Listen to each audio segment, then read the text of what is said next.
Welcome back to Urban Ninos. This is your art friend Divya, and our drawing letter for the day is R. So what we are going to do is first write R on the piece of paper and then draw a shape like this. Another one beside it. Then two small ones. Okay, and after this we'll make something like this.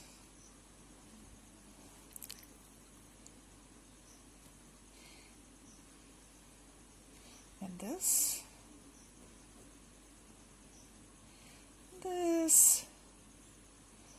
Two ovals for the eyes.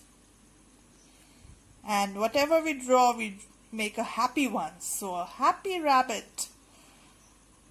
So we've made a rabbit. R is for